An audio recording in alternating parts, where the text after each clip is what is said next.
건설적 전투. 값싼 평화론자. 싸우는 것은 나쁘다. 어쨌든 화평하자. 그러기 위해서는 중립하자, 타협하자, 양보하자 하고 너무 쉽사리 평화론자로 자기를 성자화한다. 심지어는 지금까지의 자기 동지의 머리를 잘라 소반에 담아들고 적의 용상 앞에 꿇어 엎드려 화평을 애걸하려는 사람까지 생겨난다. 흔히 이런 패배주의자의 입에서 화평이란 허울 좋은 단어가 선전되고 있다. 나는 제자로서 선생을 간첩한 가룟 유다의 심리 가운데도 이런 화평주의에 깊은 고민이 있지 않았던가 추측해본다. 이스카리옷의 유다는 12제자 중 단 한 사람의 유다 지방 출신이다. 그는 갈릴리 사람으로서의 야인적인 소박과 순정보다도 수도 인사로서의 원할과 냉철을 좋아하였다. 그는 예루살렘과 성전과 그 안에 있는 제사장들과 70인 의원들과 장로들에 대하여 동양인적인 애착을 더 많이 느끼고 있었을 것이다. 그런데 제사장, 바리새인, 서기관들과 예수님과의 충돌은 날로 격화되어 갔다. 예수님은 가차없는 준열한 말씀으로 그들을 통매한다. 화 있으라. 너희 서기관과 바리새인들아, 우맹과 소경들아, 회칠한 무덤들아, 너희 조상의 의인 살해죄에 이어 그 양을 채우라. 뱀들아, 독사의 새끼들아 하고 맹렬한 공격을 퍼부었다. 이제는 예수와 그들과의 화평은 생각할 여지조차 없게 되었다. 예수님이 저렇게까지 과격하게 말씀할 건 무언가. 암만 그래도 성전, 제사장, 70인 의회, 서기관, 바리새인의 장로 등은 조국 수천 년의 전통이요 민족의 자랑이며 하나님의 거룩한 기관인데 하나님의 이름을 생각한들 저렇게까지 과격한 말씀이야 할 수 있을까? 일이 이렇게까지 거칠어지는 데는 예수님에게도 책임이 있다. 너무 말썽 부리는 편이 아니겠는가? 좀 양보하고 좀 언사라도 조심해 주었으면 화평스럽게 넘어갈 수도 있을 것인데 하고 그는 불만을 품고 있었지 않았을까? 3년째 되었다. 이제 예수님은 최후를 각오하고 예루살렘으로 올라가신다. 가룟 유다도 졸이는 마음으로 뒤를 따랐다. 입성 시 민중의 환호는 그에게는 불안과 소망의 혼선으로 나타났다. 다음 날 예수님은 성전 외정에 수많은 장사꾼과 그 관계자들을 채찍으로 몰아내고 돈 바꾸는 상을 뒤집어 엎고 하였다. 지금까지 비교적 무관심하던 대중까지도 이제는 예수에게 반감을 품게 되었다. 눈치 빠른 유다는 이제 제사장은 물론 바리새인, 서기관, 70인 의원, 민중까지도 예수를 없애버려야 우리가 편하겠다는 결론에 도달했다는 사실을 알았다. 유다는 아마도 속으로 베드로에게 이런 말을 하고 싶었을 것이다.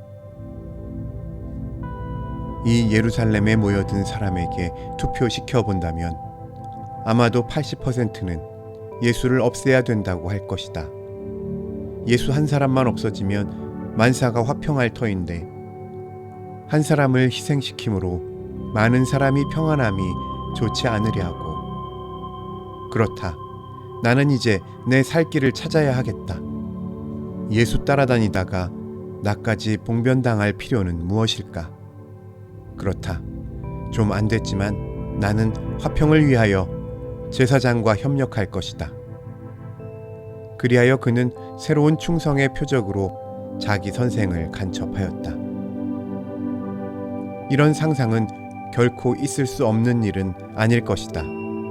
그것은 어쨌든 간에 불순한 타협에 분주한 사이비적 평화론자의 말로란 대개 이렇다는 것만은 사실이다. 에디오피아 왕 하일레 셀라시에가 정의 없는 평화는 정의와 평화 둘 다 잃어버린다 한 것은 지연이라고 믿어진다. 예수님의 전투태세. 예수님의 태도는 단호하였다. 내가 세상에 화평을 주려 온 줄로 알지 말라. 도리어 칼을 주려 왔노라. 나를 따르려거든 자기를 이기고 제 십자가를 지고 나를 따르라. 바리새인들의 누룩을 삼가라.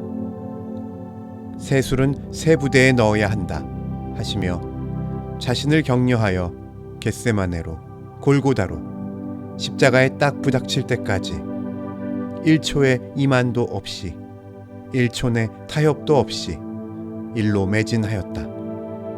그에게는 다수가 문제 아니었으며 전통도 권세도 문제가 아니었다.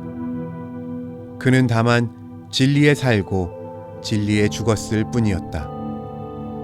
그에게는 아버지의 뜻이 있었을 뿐이요 사람들의 이해니 술책이니 정치니 하는 것은 문제가 아니었다. 그는 진리를 위하여 진리로 싸우는 진리 자신이었다. 전장. 우주는 아직도 싸움터다. 창세기의 창조 기록에서 우리는 혼돈무형한 원물질 위에 하나님의 신이 움직여 거기서 질서가 생기고 하나씩 둘씩 창조물이 그 형태를 갖추게 된 것을 읽고 있다. 혼돈은 혼돈 이상의 힘이 작용하지 않는 한 언제나 혼돈 이상의 것은 되지 않을 것이다. 하나님의 창조 능력이 있어서 비로소 혼돈에서 질서가 생기며 무형에서 유형으로 되어진 것이다. 그리하여 명사가 생기고 물질 명사, 보통 명사로부터 더 구체적인 형을 가진 고유 명사에로 창조는 상승하였다. 만물이 지어지고 하나님의 형상대로 인간이 되어지고 낙원 안에서 조화와 화평으로 하나된 생이 전개되었다. 그러나 여기에 한 침입자가 있어 이 화평을 깨트리고 이 생의 아름다운 생성을 죽음으로 갈라놓았다. 하나님은 이에 다시 또 응전하여 그 깨어진 우주와 인생을 속량하는 재창조를 시작하였다. 이래 오늘에 이르기까지 하나님과 이 침입자인 사람과의 싸움은 부단히 계속되고 있는 것이다. 우주와 역사는 전장이요 평화향은 아니다. 이 땅 위에서의 생의 기록은 그대로 전투의 기록이다. 원수 없이 존재한 것이 어디 있는가? 모든 적극은 소극을, 생은 사로, 양은 음으로, 선은 악으로, 미는 추로, 진은 위로, 사랑은 미워함으로, 건강은 병으로 대립되었다. 이것은 숙명이기에는 너무나 과히 능동적이며 훈련이기에는 너무나 가혹하다. 하나님은 창조하신다. 사탄은 파괴한다. 사람은 창조의 협력자로서 하나님 편에 서기도 하고 파괴를 일삼아 사탄의 군졸이 되기도 한다. 이것은 전장이어서 이미 되어진 숙명이 아니라 순간순간 결단해 나가는 운명의 조성 과정이다. 이것은 즐길 수만 있는 경기나 운동이나 훈련이 아니라 생사의 위기 속으로 진격하는 실전이다. 싸우는 하나님. 성경의 하나님은 결단과 행동의 하나님이시다. 창조는 한 명백한 결의의 표명이다. 하나님이 창조하시지 않으셨더라면 사람이 파괴할 것도 없었을 것이다. 그야말로 영원한 정적이어서 고요하고 편했을 것이다. 삼위일체 하나님은 자기 자체 내에서 거룩한 사랑의 교통을 가지고 계신 자존자시니 그는 그 자체 내에서 자족하실 수 있는 것이다. 그러나 그는 창조하시기로 결심하였다. 거룩한 하나님이 악의 확실성을 상대하기로 작정하셨다. 사랑의 하나님이 증오의 충돌을 맞이하셨다. 그는 그의 반역자들이 암흑 속에서 계획한 음모와 간계를 정면으로 받아 사랑의 심판으로 희생할 각오를 이미부터 결단하셨다. 요한 사도의 영원 전부터 죽임을 당한 하나님의 어린 양이란 말씀은 이런 의미에서 더욱 심오하다. 성경의 하나님은 결코 아리스토텔의 부동의 시동자나 플로티누스의 절대의 하나하나, 스피노자의 보편적 전체, 헤겔의 절대관념이나로 그 본성이 설명될 수 있는 것이 아니다. 우리 성경의 하나님은 그런 창백한 유령이 아니다. 그는 결단과 행동의 하나님으로서 친히 역사 안에 들어와 그의 택하신 백성과 계약을 맺으시며 홍해를 가르시며 사막의 만나를 반석에서 샘물을 내어 그의 백성을 구원하시며 구름기둥, 불기둥으로 앞장을서 인도하시던 하나님이시다. 그는 초연히 전망대 위에 앉아 인생을 관망하고 계시는 이가 아니라 거리에 피곤한 행인들 축에 뛰어들어 함께 싸워주시는 하나님이시다. 그는 선악의 피 안에 높이 떠도는 무색 투명한 정령이 아니라 어디까지나 대립의 세계에서 통일을 전취하기 위하여 졸지도 않고 쉬지도 않는 만군의 여호와시다. 하나님은 포도원을 만들고 산울로 두르고 즙 짜는 구유를 파고 망대를 짓고 하는 건설의 하나님이시며 메신저를 보내시고 메시지를 주시며 공의로 심판하시고 성도의 기도를 들으시는 섭리의 하나님이시다. 이 하나님이 나중에는 그의 아들 예수 그리스도 안에 육신을 이루어 산 말씀으로 역사 안에 나타나셨다. 이것이 결단과 행동의 하나님으로서 전투의 하나님으로서의 가장 명백한 표현인 것이다. 이 그리스도는 공생애의 시작에 있어서 사탄의 도전을 정면으로 받아들여 이를 격퇴하였다. 그는 사탄의 끈앞을 노릇하는 당시의 직업적 종교가인, 제사장, 바리새인, 서기관 등등과 최후의 일각까지 싸웠다.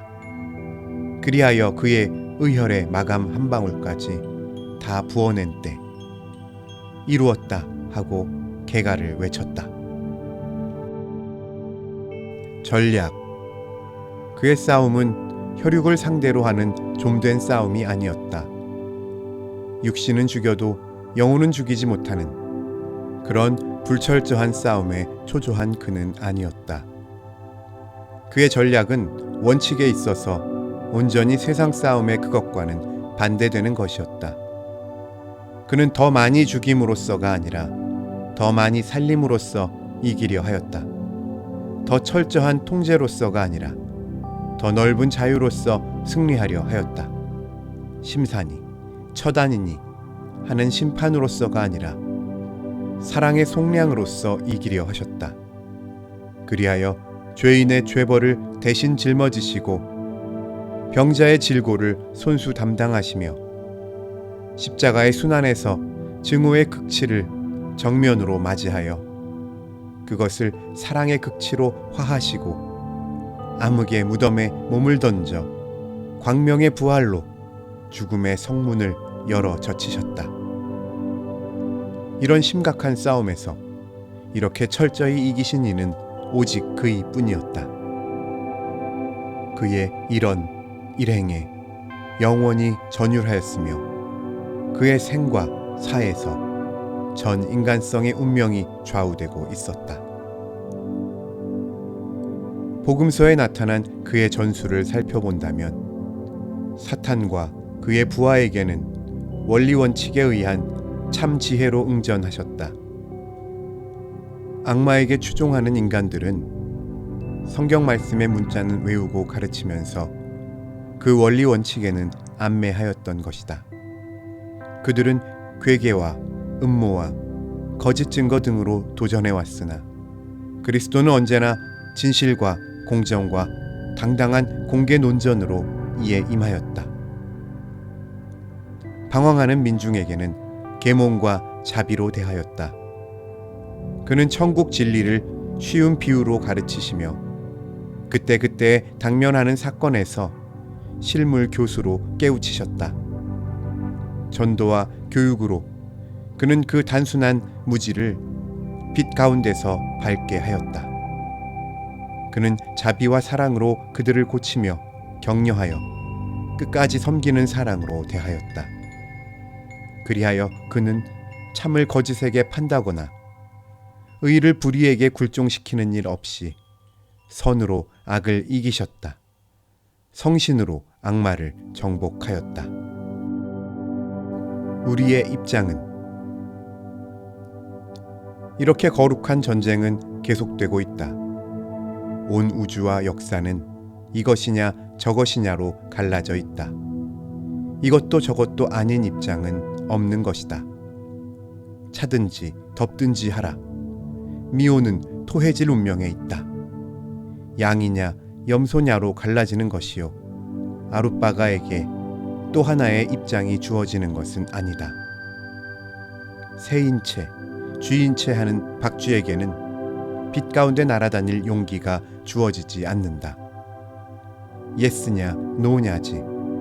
예스도 노도 아닌 입장은 없는 것이다.